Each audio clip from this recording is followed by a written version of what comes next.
Binawi ng NBA ang second technical na nakuha ni Luka Doncic sa laban sa OKC. Maxi Kleber maglalaro na kontra sa Houston Rockets o kaya sa Portland Trail Blazers. Mainit ang laban sa pagitan ng Lakers at Thunder, Abril 8, 2025. Isang critical na quarter, dikit ang laban, at bigla, isang desisyong bumago sa momentum. Luka Doncic, matapos ang isang tough basket, lumingon at nagbitaw ng salita sa isang courtside fan, isang pangkaraniwang trash talk sa ni. Ngunit sa pagkakataong ito, iba ang interpretasyon. Referee guilt, or inakala na ang sinabi ni Doncic ay patama sa kanya. Walang paligoy-ligoy, pangalawang technical foul, at si Doncic ay napa-eject. Nag-ingay ang crowd. Gulat ang Lakers bench. Disbelief sa mukha ni Luka. It was for the fan, not the ref, git niya. Ang ejection ni Doncic ay nagdulot ng malaking pagbabago sa takbo ng laro. Matapos ang kanyang paglabas, hindi na nakabawi ang Lakers at tuluyang natalo. Ang insidenteng ito ay nagbigay diin sa kahalagahan ng maayos na komunikasyon sa pagitan ng mga manlalaro at opisyal, lalo na sa mga kritikal na sandali ng laro. Nalalapit ng matapos ang regular season ng NBA at ang Los Angeles Lakers ay may natitira na lamang na 2 laban kontra sa Houston Rockets at Portland Trail Blazers. Isa na lamang panalo ang kanilang kailangan upang may secure ang third spot sa Western Conference. Bukas makakaharap nila ang Rockets na hindi maglalaro ang kanilang mga core players, kaya inaasahan na magdodomina ang Lakers, at para makuha ang kailangan na panalo kung sakali manalo ang Lakers bukas, malaki ang posibilidad na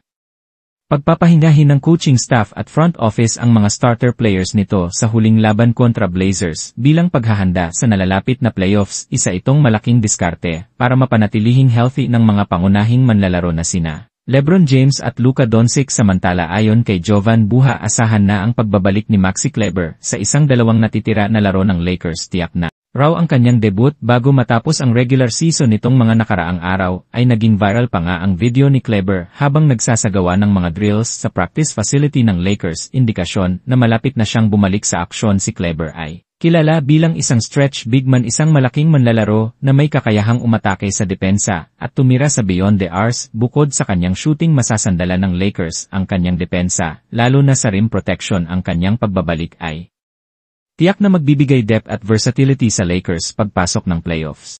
Low usage, high re-roll player, hindi niya kailangan ang bola para maging epektibo. Marunong mag-cut at mag-relocate sa perimeter, hindi ball stopper, kayang maglaro off Luka o LeBron nang hindi nakakasira ng flow. Galing Weiser with Dallas. Hindi siya matitinag sa high-pressure moments. Locker room guy din to, walang drama, puro trabaho. Hindi man flashy, pero sa tamang role, si Maxi Kleber ay pwedeng maging X-factor para sa playoff run ng Lakers. Kung ikaw ang referee, tatawagan mo ba to ng technical?